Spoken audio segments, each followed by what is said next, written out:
Shalom, bien mes seigneurs, soyez les bienvenus ici sur notre plateau. Et je sais que le Seigneur a quelque chose de fort à faire avec nous. Ici, c'est moi, votre serviteur Trésor Zasiki Banda depuis la Belgique. Soyez les bienvenus ici sur Rema Frequency TV. Et je crois du fond du cœur que le Seigneur a quelque chose de fort à faire avec nous. Parce que le Seigneur va nous parler. Il va nous faire tellement du bien. Et pour cela, nous allons remettre ce temps entre les Seigneur. Afin que le roi de gloire puisse nous bénir. Puisse nous accorder une grâce merveilleuse de sa part. Pour que le roi de gloire puisse nous visiter. Amen. Nous prions. Seigneur Jésus-Christ, je te remercie, je te loue. Toi, le roi de gloire, le Dieu de prodige. Merci Dieu très haut pour ce privilège de me tenir devant ton peuple pour annoncer ta parole, tes oracles qui bénissent les vies, qui bénissent les destinées, qui amène la vie, qui amène l'espérance, qui amène des réformes, qui amène, Seigneur, des changements de mentalité, qui amène des changements dans les voies de chacun et de chacune. Seigneur, je te remercie parce que tu es le bon berger, la lumière qui éclaire notre chemin, qui assure un chemin et un avenir glorieux en toi, Seigneur Jésus. C'est pourquoi, Seigneur, maintenant je te remets ce programme entre tes mains.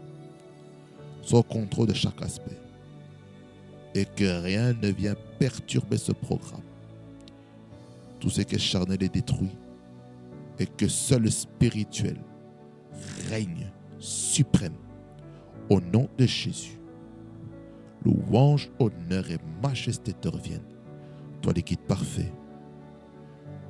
Au nom de Jésus. Oint le prédicateur afin qu'il annonce les oracles comme toi tu veux. Au nom de Jésus. Amen. Bien-aimés dans le Seigneur, nous allons partager plusieurs textes. Nous allons lire Exode chapitre 3, versets 1er à 12. Et puis, on va aller dans le verset 13 à 22. Et puis Exode 4, verset 1er à 17. Afin que nous puissions être édifiés. Amen. Nous lisons la parole. Nous lisons. Ça va être une longue lecture. Et je sais que le Seigneur nous aidera dans ça. La Bible dit ceci. Moïse faisait paître le troupeau de Jéthro, son beau-père, sacrificateur de Madian, et il mena le troupeau derrière le désert. Elle vint à la montagne de Dieu à Horeb.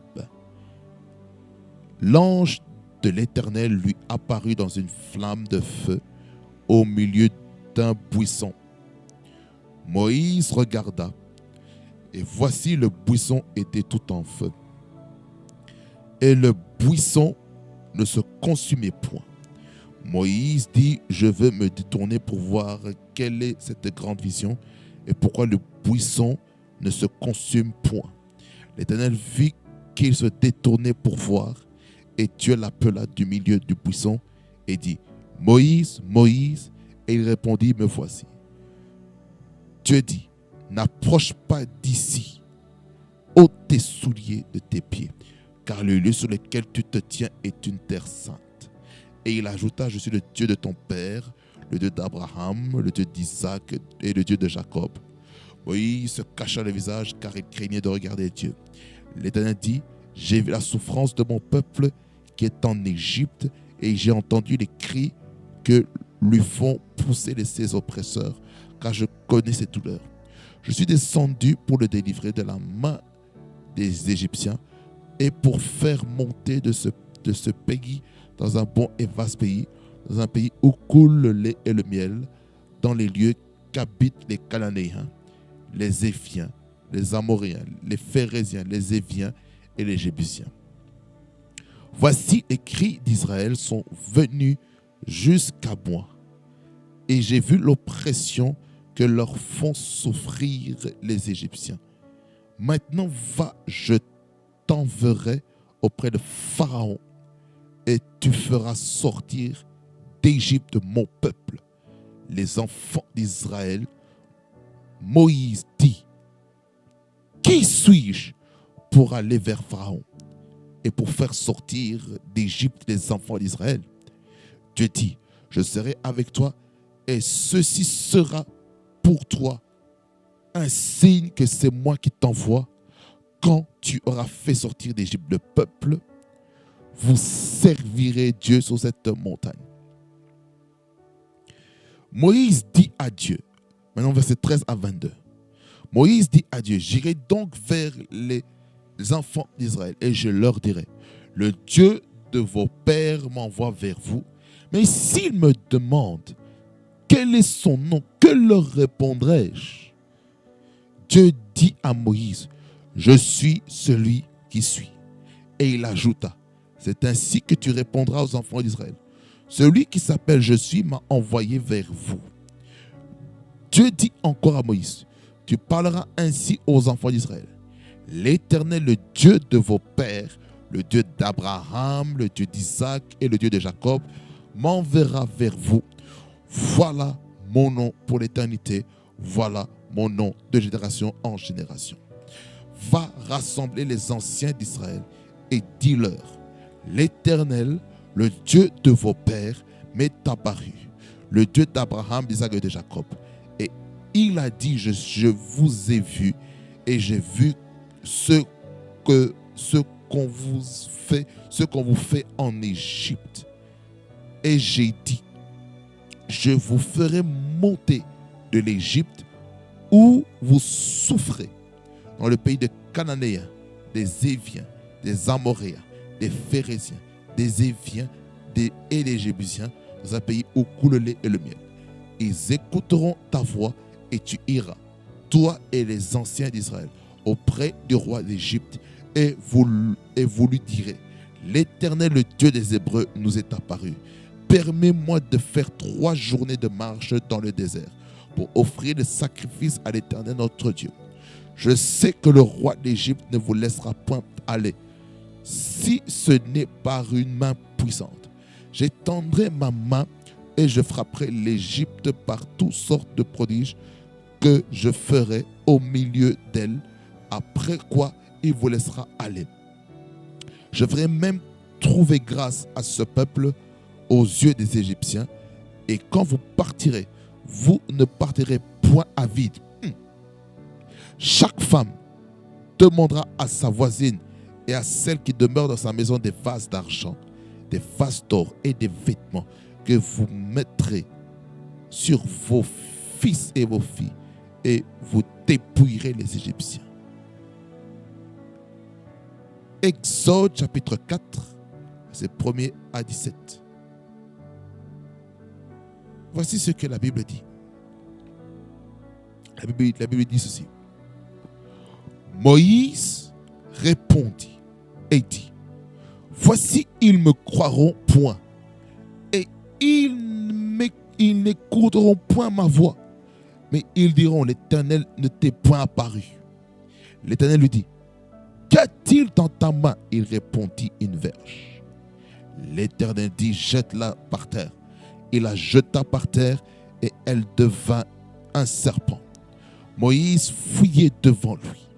L'Éternel dit à Moïse, étends ta main et saisis-le par la queue. Il étendit la main et le saisit, et le serpent redevint une verge dans sa main. C'est là, dit l'Éternel, ce que tu feras, afin qu'ils croient que l'Éternel, le Dieu de leur père, t'est apparu, le Dieu d'Abraham, le Dieu d'Isaac et le Dieu de Jacob. L'Éternel lui dit encore, mets ta main dans ton sein. Il mit sa main dans son sein, puis il la retira. Et voici sa main était couverte de lèpre, blanche comme la neige. L'Éternel dit, remets ta main dans ton sein. Il remet sa main dans son sein, puis il la retira de son sein. Et voici, elle était redevenue comme sa chair. S'ils ne croient pas, dit l'Éternel, et n'écoutent pas la voix du premier signe, ils croiront à la voix du dernier signe. S'ils ne croient pas même à ces deux signes, et n'écoutent pas à ta voix, tu prendras de l'eau du fleuve, tu la répandras sur la terre, et l'eau que tu auras prise du fleuve deviendra du sang sur la terre.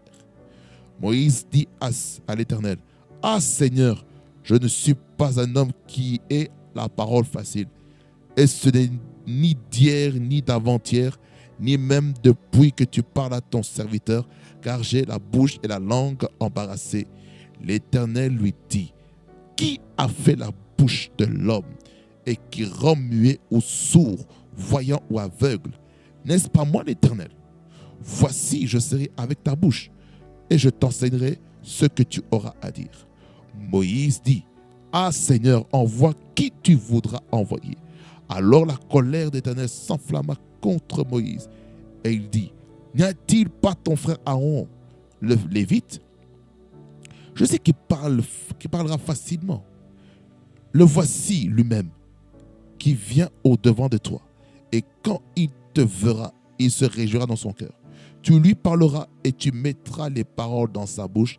Et moi, je serai avec ta bouche et avec sa bouche.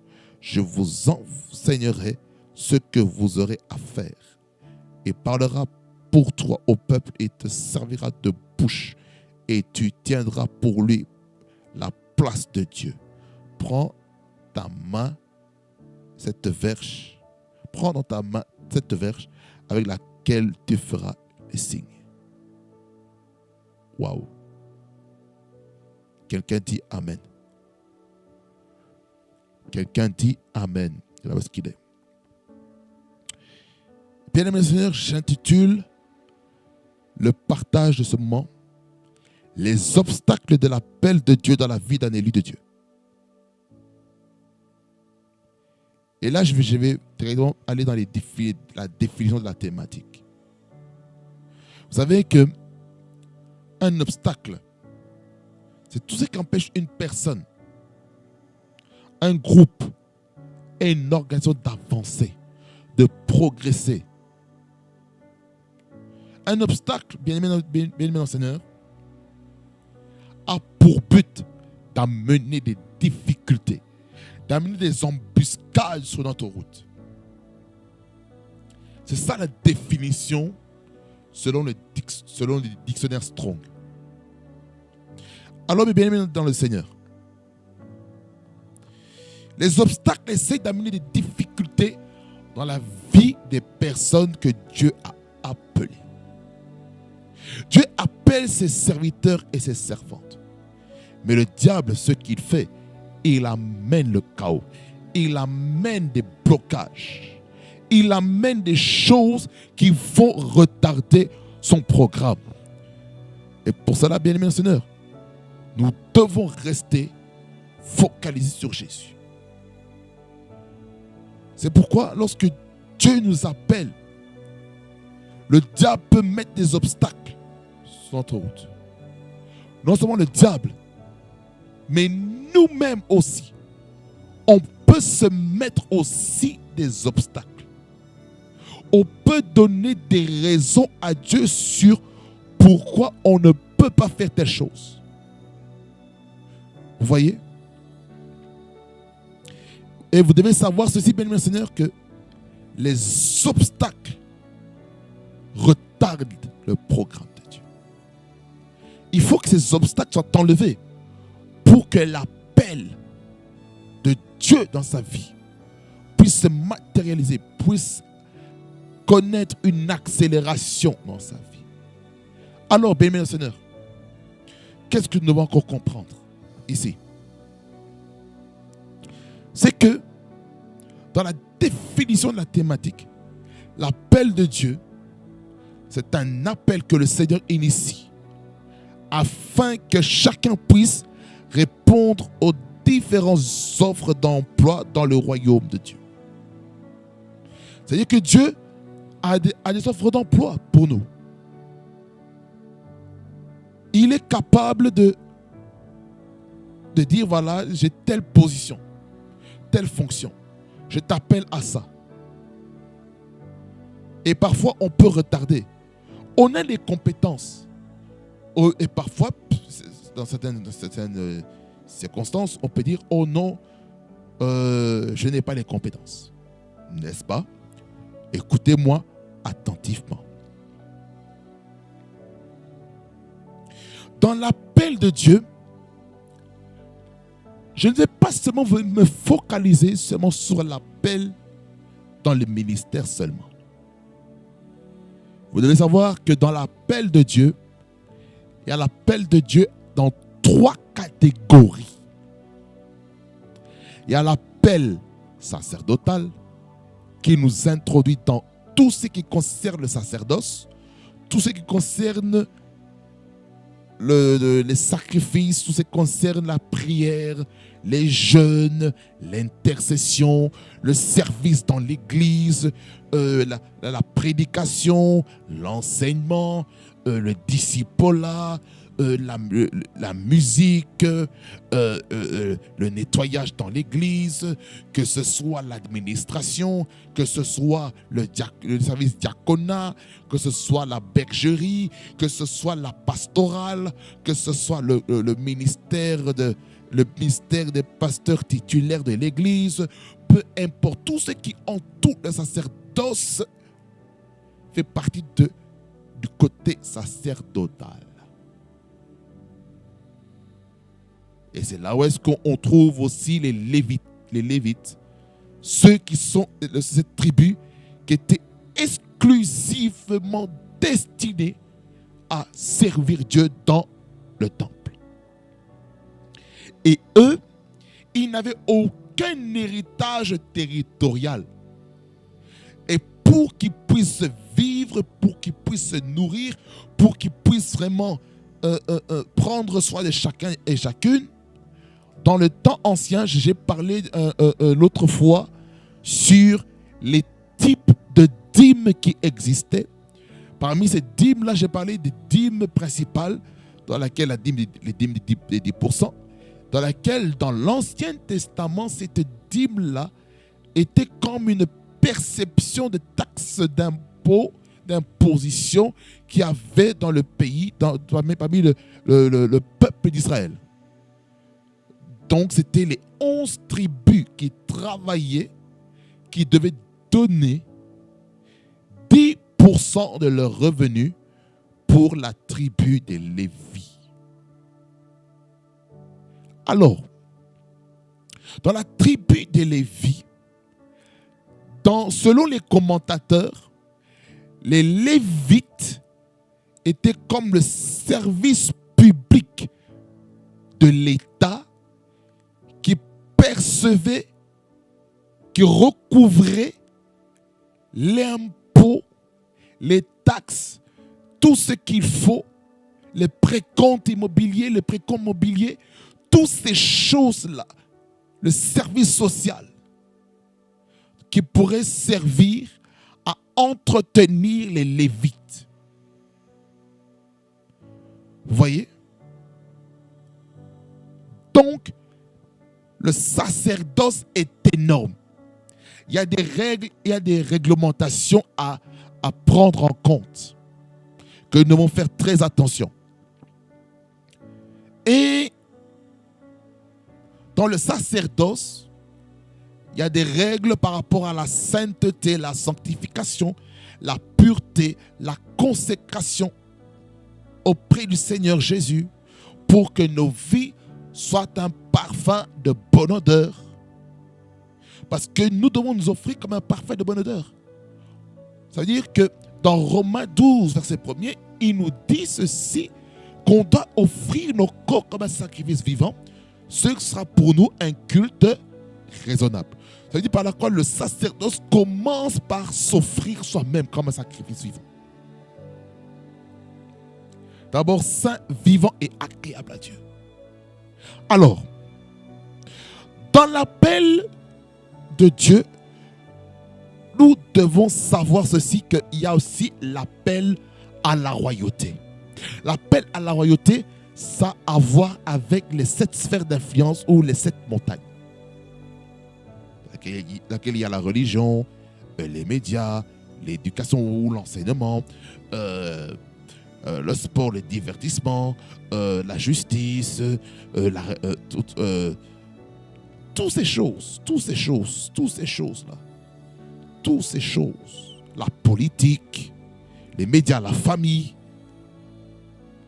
tout ça, ça fait partie de l'appel royal. Le but, c'est d'influencer les nations. Et en dernier lieu, on a l'appel prophétique. Ça, c'est le ministère des prophètes.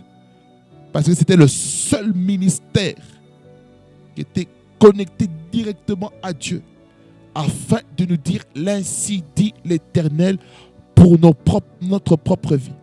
Quelqu'un dit Amen. Quelqu'un dit un vrai Amen. Et bien aimé dans le Seigneur, qu'est-ce que je peux vous dire là maintenant? Ce que nous devons comprendre, bien aimé dans le Seigneur, c'est que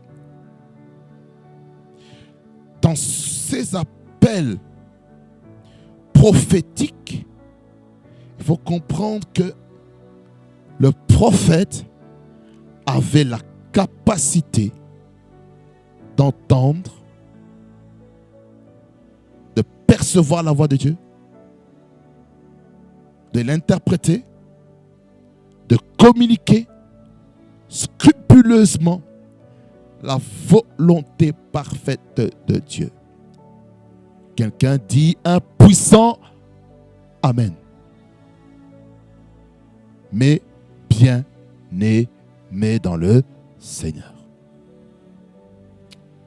Nous entrons dans notre vif du sujet. Quels sont les obstacles dans l'appel? Pour cela, nous allons prendre l'exemple de Moïse. Les obstacles, on le voit déjà dans Exode chapitre 4. Le premier obstacle qu'il a, c'est l'obstacle par rapport à l'Église, c'est par rapport au peuple.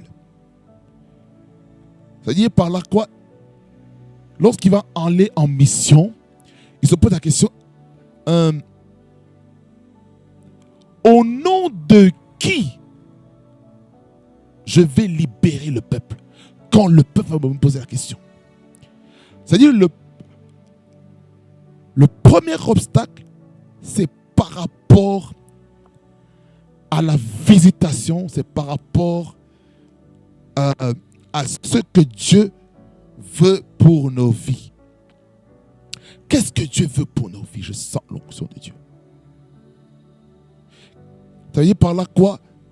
Il faut avoir une rencontre avec Dieu pour libérer les gens. Pour libérer les gens, nous-mêmes, nous devons être libérés. Quelqu'un dit Amen. Nous devons être libérés. Et si nous-mêmes, nous ne sommes pas libérés, nous ne pourrons jamais avoir de l'impact, de la puissance dans nos vies de tous les jours. J'aimerais dire à quelqu'un que nous devons briser la peur de l'obstacle que nous pourrons mettre dans nos routes, sur notre barrière, parce que nous n'avons pas une rencontre personnelle avec Dieu. La rencontre personnelle avec Dieu va convaincre les gens.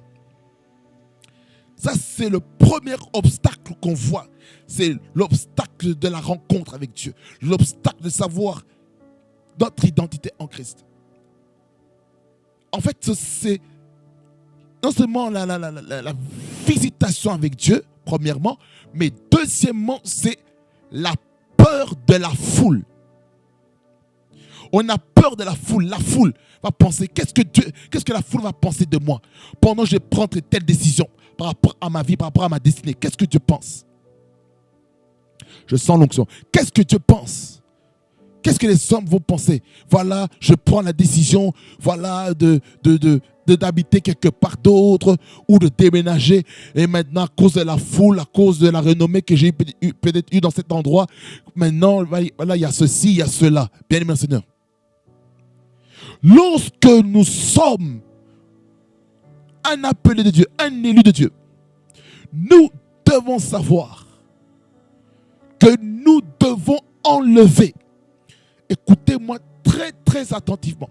Nous devons enlever la peur de la foule, la peur du qu'en dira-t-on.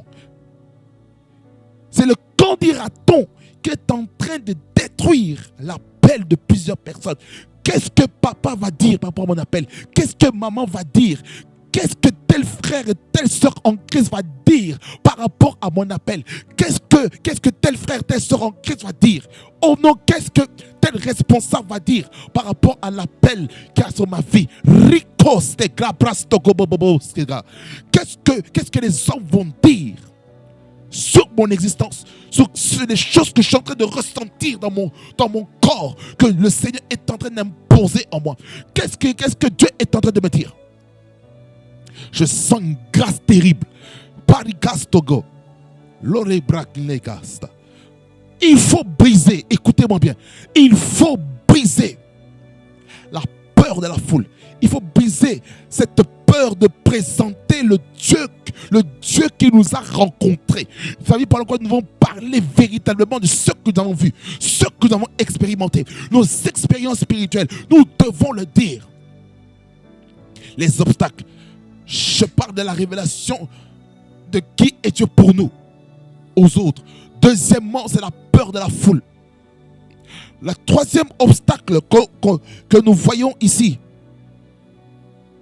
vous savez c'est quoi? La peur que Moïse est en train de mettre ici. Au verset 10. Il se dit,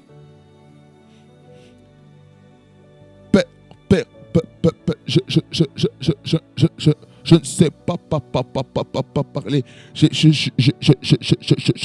Il bégaye. Il bégaye. Le bégayement, ça veut dire qu'il se sent pas capable de parler.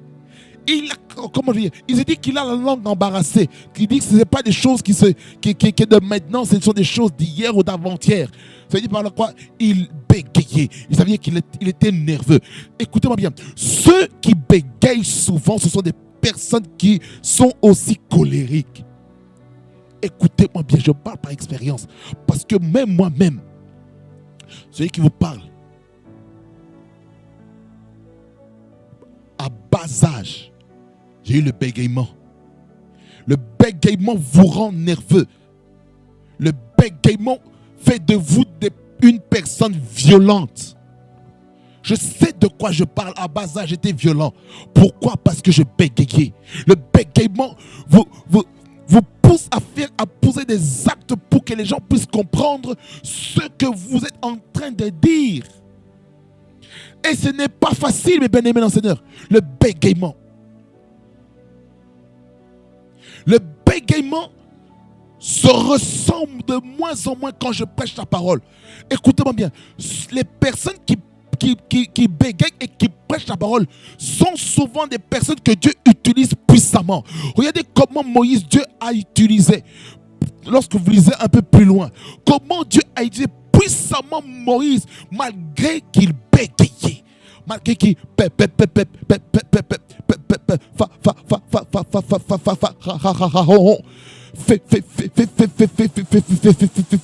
sortir mon peuple afin qu'il puisse me servir. Il bégayait pour la libération de son peuple, le peuple de Dieu. Ça veut dire par la croix. Ça veut dire je sens l'onction de Dieu. Ça veut dire quoi, mes bien-aimés Seigneur? Ça veut dire que lorsque nous devons répondre à l'appel, nous devons arrêter de présenter nos imperfections devant Dieu. Dieu sait que tu bégayes. Dieu sait ça. Il sait que, oh non, tu es jeune. Dieu sait, oh non, tu as un âge avancé. Dieu sait que tu as un handicap. Oh non, Dieu sait que tu as une gêne dans ton corps. Dieu sait que tu as des imperfections au niveau intellectuel. Dieu sait que tu n'as pas fait des longues études. Dieu sait que tu n'as pas fait des études de théologie. Dieu sait ça. Dieu connaît ça. Mais Dieu va t'utiliser puissamment pour sa gloire. Arrête de dire que je ne saurais pas faire telle chose à cause de manque de compétences. Écoutez-moi bien. Dieu n'appelle pas les qualifiés, mais Dieu qualifie ceux qu'il appelle.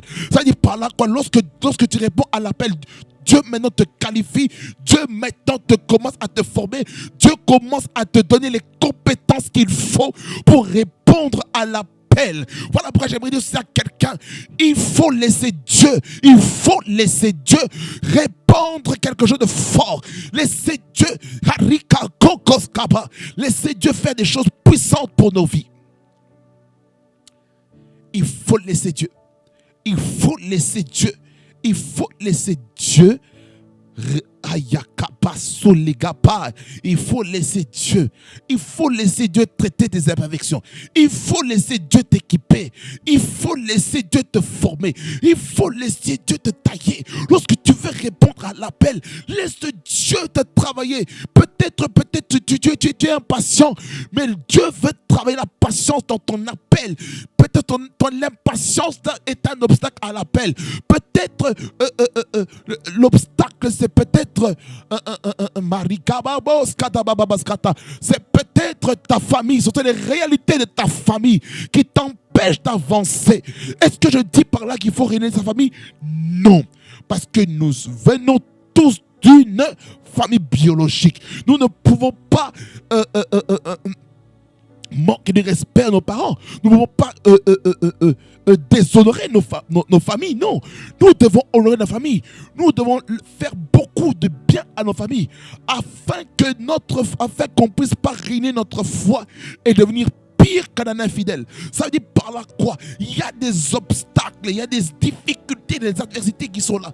Peut-être ripostagay, peut-être l'adversité qu'il y a, l'opposition ou l'obstacle, les difficultés qu'il y a, c'est peut-être les difficultés financières que tu as. Ça t'empêche de répondre à l'appel. Peut-être les difficultés que tu peux faire face dans ta vie, c'est peut-être dû soit un problème quelconque, je ne sais pas, de papier, peut-être de logement. Ça t'empêche de répondre à l'appel. C'est pourquoi, mon bien-aimé, ne doute jamais de l'appel de Dieu sur ta vie. Ne doute jamais de l'appel de Dieu dans ta vie. Ne doute jamais, bien-aimé. Ne doute jamais. Ne doute jamais. Ne dis pas, je ne sais pas parler, je ne sais pas quoi dire. Vous savez, Jésus-Christ a dit à ses disciples, lorsqu'on vous traînera devant les tribunaux, ne vous tracassez pas de quoi vous allez dire, car Dieu parlera au travers de votre bouche. Je paraphrase. Ça dit par là quoi? Ne t'inquiète pas de ce que tu vas dire. Dieu sera avec ta bouche. Trop de personnes sont dans l'obstacle au nom, je ne sais pas quoi parler.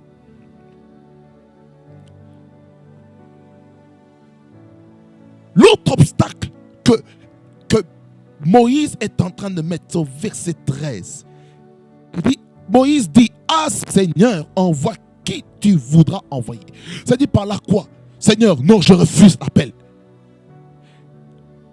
L'obstacle de l'appel de Dieu dans la vie, dans l'île de Dieu, un de ces obstacles, c'est quoi? C'est refuser l'appel. Ça dit par là quoi? C'est la résistance, la rébellion face à l'appel de Dieu dans sa vie. Vous savez, vous avez un appel, mais vous résistez longtemps. Mais le Seigneur ne veut pas que vous ayez résisté à l'appel. Dieu veut que vous puissiez oser. Ose.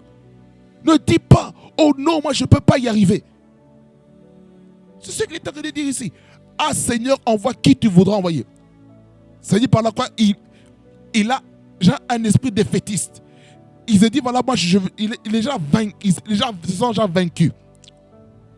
Il se dit, oh non, moi, je ne suis pas capable. Je ne suis pas capable de faire ça. Arrête, mon bien-aimé, de dire que tu n'es pas capable. Mon bien-aimé, tu es capable. Tu es capable de répondre à l'appel. Tu es capable. Mais le problème, c'est quoi? Ce sont les réalités autour de toi qui t'empêchent de répondre. Parfois, le diable aussi peut te faire croire des choses qui t'empêchent de répondre pleinement à ton appel. Alors, mon bien-aimé, enlève tous ces obstacles dans ta vie. Enlève tous ces obstacles. Enlève tous ces obstacles. Quels sont les obstacles encore qu'il y a aussi devant soi? Vous savez, c'est quoi? Ce sont les pharisiens, les sadducéens et les docteurs de la loi. Vous savez, ce sont des personnes dans l'église, les vieux chrétiens, qui sont là pour détruire l'appel des jeunes qui veulent servir le Seigneur véritablement. Ne laissez pas les vieux chrétiens détruire l'appel de Dieu, le ministère dans ta vie. Ne laisse personne venir entre ta route pour te dire, oh non, tu n'as pas le droit de servir Dieu. Tu dois répondre à l'appel. L'appel de Dieu est en toi. Maintenant, ce qui te manque, c'est le courage. Ça dit par là que Moïse a manqué le courage de répondre à l'appel.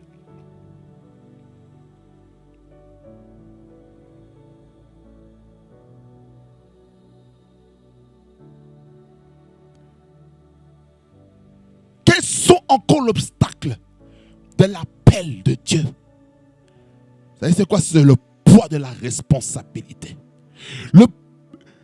La clostomée, c'est la raison pour laquelle Moïse avait dit, dans le verset que je viens de vous lire l'an dernier, envoie qui tu voudras envoyer. Pourquoi? Parce que le poids de la mission était trop grand pour lui. Souvent, les appels de Dieu dans nos vies peuvent sembler trop grands. Mais au final, nous savons une chose, que l'appel de Dieu va nous faire beaucoup du bien. Bien-aimés dans le Seigneur, à partir d'aujourd'hui, que plus personne ne vienne semer des paroles de doute par rapport à votre appel. Est-ce que vous m'avez entendu? Est-ce que vous m'avez entendu, bien-aimés dans le Seigneur? À partir d'aujourd'hui, enlevez les obstacles sur votre route. Enlevez les obstacles. Enlevez les obstacles que le diable met dans votre route. Mais il y a certains obstacles que Dieu peut mettre pour te dire, attends un peu, laisse-moi te former, laisse-moi te tailler pour entrer dans la mission que Dieu recherche pour toi, mon bien-aimé. Réponds à l'appel, enlève les obstacles et tu feras ce que tu vas faire dans ta vie. Mon bien-aimé, quel est l'appel de Dieu pour ta vie? Dans quelle catégorie Dieu t'appelle? Est-ce que tu t'appelles dans le sacerdoce? Est-ce que Dieu t'appelle dans la royauté? Est-ce que Dieu t'appelle dans le prophétique?